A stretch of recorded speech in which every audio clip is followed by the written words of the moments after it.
In this video I'm going to demonstrate how to produce these two sets of slots and also the small slots at the bottom of the V-grooves.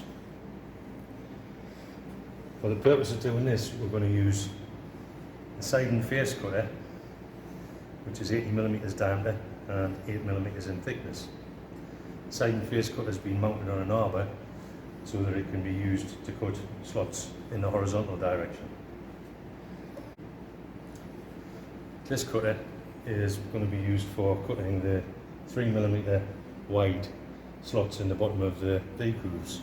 The cutter itself is 3mm in width and 125mm in diameter. This is called a slitting saw, which is mounted on a special arbor to allow it to be used in a vertical milling machine. This type of cutter was originally designed to be used in a horizontal milling machine in this type of plane. However, with a suitable holder, it can be used just as effectively on a vertical milling machine. As shown in the previous photographs, I used a 10mm setting bar to touch onto both sides of the workpiece and then set the X position so that the centre line of the spindle is zeroed to the centre line of the workpiece. I'm now going to set the height in the Z axis by using a piece of paper in between the cutter and the workpiece, carefully slowly raising the table until the paper is just lightly trapped between the cutter and the workpiece, like so. Thickness of the paper is 0.1 of a millimeter, so I'm going to preset the Z axis to plus 0.1 of a millimeter, which means the bottom of the cutter, the bottom cutting edges are now zeroed to be in line with the top of the workpiece. I'll just lower the table slightly.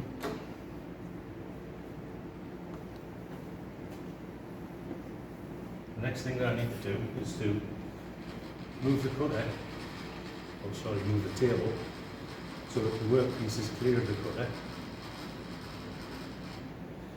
and move the table up to the first cutting position height in the Z axis, which is -33, because the drawing states that from end F to the lower edge of the slot is 33mm.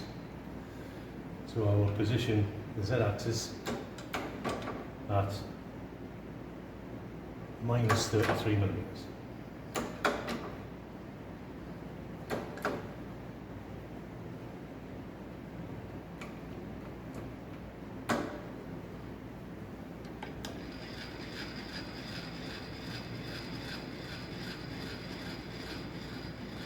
Then we move the table back so that the cutter is clear of the workpiece, and move the table in the X-axis to the position where I'm going to take the first cut.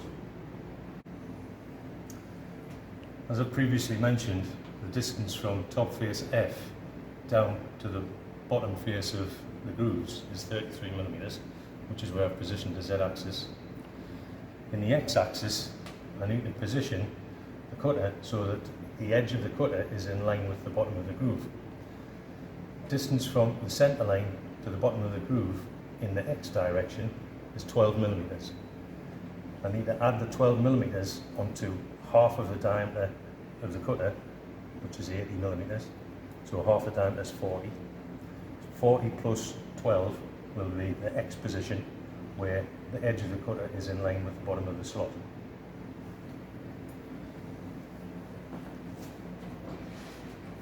So if I position the X-axis at 54mm and then lock the X-axis, the cutter will be in the correct position both in X and Z to take the cut. I've also previously set the RPM to approximately 800 and the feed rate to an appropriate speed for the type of cutter.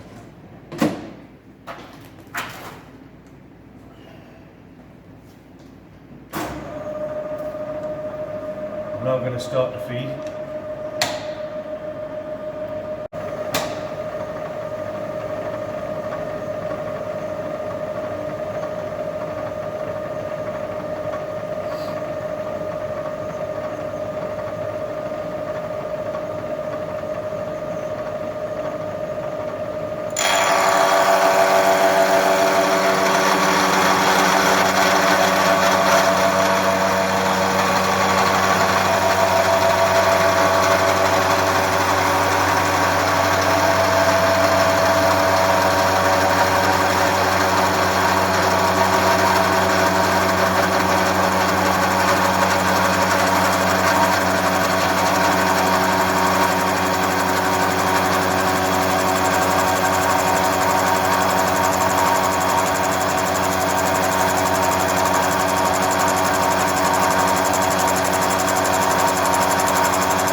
Having completed the first cut, which is finished the depth of the slot and also the bottom face of the slot, still need to take one more cut to make the width of the slot correct.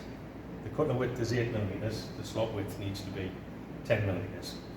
So to take the second cut, I need to lower the table 2mm to a height of 31.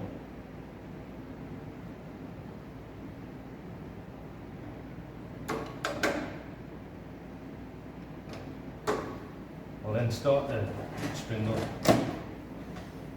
and send the table away from me to complete the second cut.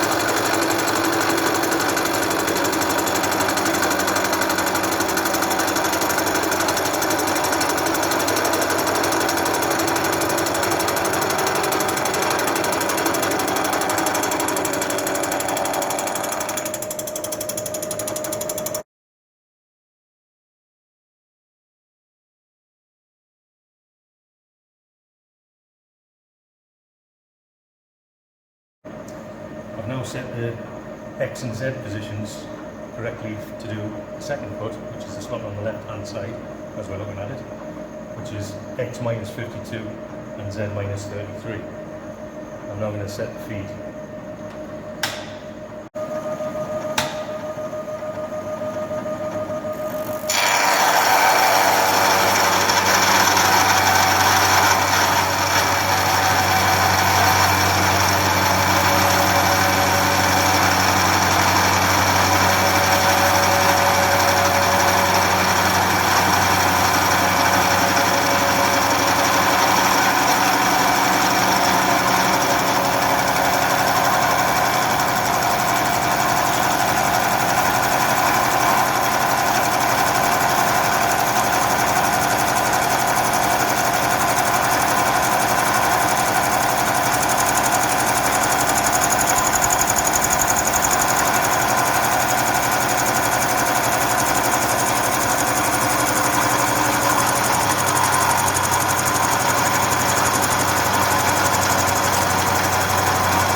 Having completed the 10mm wide by 12mm deep slots, and then deburred those slots and rotated the workpiece so that NE was uppermost and F is on the parallels.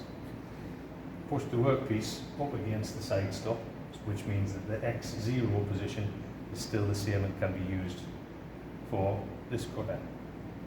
This cutter is 125mm diameter by 3mm thick tungsten carbide tipped slitting saw. Calculated from the drawing, from the top face to the lower edge of the slot is 22.5mm. So having used a piece of paper to set the underside of the cutter level with the top face, I've raised the table 22.5mm from that point. Also, calculating from the diameter to the bottom of the slot means that the cuts need to be 77.5mm in the X, either side of the centre line. I'm now going to switch on and take the cut.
Now got the workpiece set in the vise to do the final part of the process, which is to machine 2 steps, leaving a raised up rectangular portion in the centre, which has to be 14mm wide. This raised up part is central to the centre line of the workpiece. I can still use the same X0 which was previously set because I've pushed the workpiece up against the side stop, which means that the centre line of the spindle is in line with the centre line of the workpiece.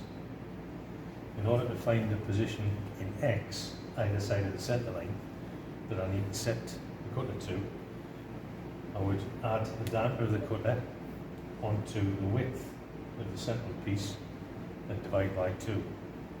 Cutter diameter is 50mm, width of the central piece is 14mm, which makes 64mm. That means that I need to go plus and minus 32mm to the finished size. For an initial cut, I'm going to take it a little bit further, half a millimetre further, just to leave a small cut to finish. So my first position is going to be X plus 32.5, the extra 0.5 being for the finishing cut.